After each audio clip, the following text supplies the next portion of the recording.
Des chercheurs belges et français collaborent pour s'attaquer à l'un des principaux défis de notre époque, le gaspillage alimentaire.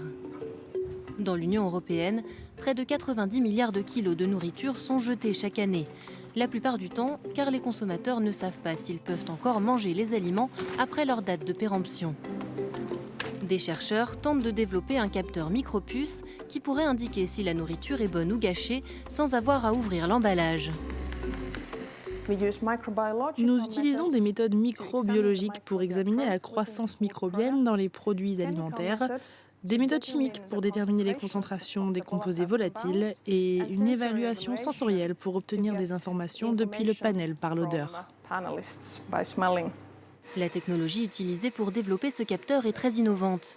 Il s'agit de détecter les composants volatiles produits par la nourriture. C'est un projet multidisciplinaire. Nous avons besoin de spécialistes en agroalimentaire et en gaspillage alimentaire. Et d'un autre côté, nous avons besoin de scientifiques capables de miniaturiser, de fabriquer les micropuces qui rendent la technologie possible.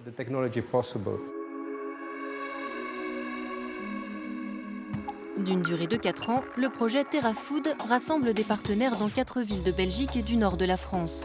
Montant total des investissements, 2 millions d'euros, dont la moitié a été apportée par la politique européenne de cohésion. Pour miniaturiser les capteurs, des chercheurs de Lille utilisent du silicium, un matériau commun et bon marché. Pour l'heure, ces puces miniatures ne peuvent être lues que par de grosses machines chères et complexes. Mais les scientifiques ne veulent pas en rester là. À la fin du développement technologique de ce microsystème, il est prévu qu'il contienne lui-même sa propre méthode de détection et qu'il soit interrogeable à distance de manière à pouvoir être utilisé sur le terrain sans avoir besoin de gros moyens de laboratoire.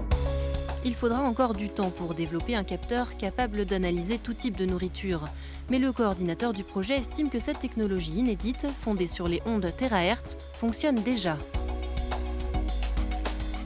On est sur le point de faire les premiers tests, d'introduire ce capteur dans une cellule qui simule ce que serait un vrai emballage alimentaire. On croit pouvoir, pour l'été 2020, avoir une première démonstration de la viabilité de cette nouvelle technologie. Les chercheurs estiment que les premières machines destinées à l'industrie agroalimentaire pourraient être mises sur le marché d'ici 5 ans. Mais il faudra davantage de temps encore pour développer une application mobile destinée cette fois au grand public.